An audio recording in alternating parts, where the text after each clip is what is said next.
আজ মর্নিং ওয়াকে সানরাইজ ভিউটা দেখে ক্যামেরা বন্দি করে রাখলাম।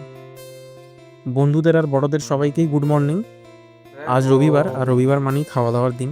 তাই সকাল সকাল ব্রাভোকে টাটা করে বেরিয়ে পড়লাম বাজার করতে। চলুন আপনারাও আমার সঙ্গে। বাড়ির এই ফুল গাছগুলো সব বাবা মায়ের হাতে লাগানো, পুরোটা অন্য একদিন না হয় ঘুরে দেখাবো। এবার এগোই গন্তব্যে। মাঝে চলুন হসপিটালের ভেতর দিয়ে আপনাদের একটু দেখিয়ে নিয়ে যাই। এটা হলো আমাদের বেলদার সুপার স্পেশালিটি হসপিটাল। দেখে মনে হচ্ছে এখনো ভেতরে কাজ চলছে। হসপিটাল থেকে বেরিয়েই পৌঁছে গেলাম আজকের আমাদের প্রথম গন্তব্যে। বেলদা কেশিয়ারি বাইপাস ধরে এলেই হসপিটালের ঠিক পরেই হচ্ছে নিউরাজ মটন অ্যান্ড চিকেন সেন্টার। তবে নটবরের খাসির দোকান নামেই চেনে বেলদার লোক। আমি তো নটকাকুই বলি। কাকুর ব্যবহার যেমন ভদ্র, তেমন ফ্রেশ তার দোকানের মাটানো। তবে কাকুর ধূমপান পরিত্যাগ অভিযানের কিছু অভিজ্ঞতা শুনলে আপনারও হাসি পেতে পারে। এরকম হয়ে গেল আমার বন্ধু বান্ধব আমার মুখ খালি 6 বান্ডিল 7 বান্ডিল করে বিড়ি খেয়েছে।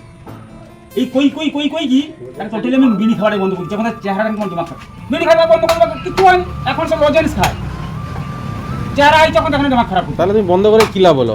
খাসি তো খায়নি, লজেন্স নাই খাও আমার নাই খাও শুধু বন্ধু বান্ধব, তা আরো বেশি দিন বাঁচিয়ে দিতে পারে। আমরাও বেরোলাম কচুরির খোঁজে, কিন্তু রবিবারের বাজার তাই ক্রাইসিস মিষ্টি দোকানে দাঁড়িয়ে রান্নার টক দই আর ব্র্যাভোর চিকেনটাও নিলাম।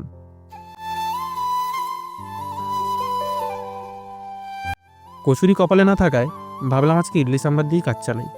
কিন্তু তার আগেই চড়া রোদের মধ্যে সামনে বাঁধা হয়ে দাঁড়ালো ট্রেন, তাও আবার তিনটে। রেলগেট খুলতেই মনে হলো যেন একটা যুদ্ধে ঢুকছি। তবে যাদের কাজের সূত্রে প্রতিনিয়ত এপাশ ওপাশ করতে হয় তারা এক প্রকার যুদ্ধই করে। এই ব্যাপারে বেলদার প্রায় মানুষই এখন দক্ষ।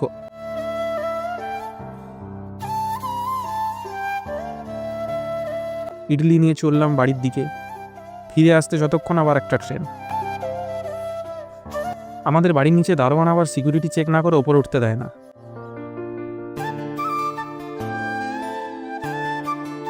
এবার ব্রেকফাস্টটা ফাইনালি, কিন্তু না, রবিকে না দিলে আবার উনি জিভের জল ফেলে বন্যা ভাসিয়ে দেবেন।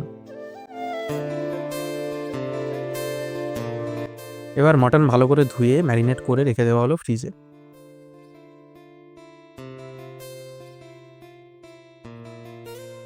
ব্র্যাভো বরবটি খাচ্ছে দেখে ক্যামেরা খুলতেই আর পাত্তা দিল না। বাড়িতে চিকেন মটন রান্না হলে আমরা খুন্তির দায়িত্ব বাড়ির কর্তামশাই মানে পাপারাতেই তুলে দিই।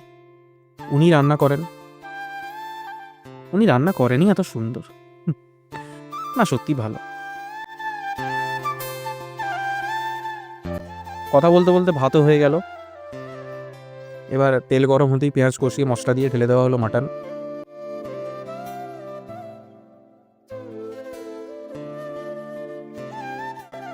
দিয়ে ঢেকে দেওয়া হলো সেদ্ধ হতে। মা ব্র্যাভোকে একদম চিকেন খেতে দিবে না।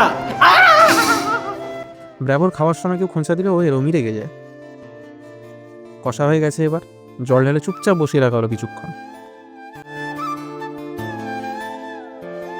এবার খাবার পালা।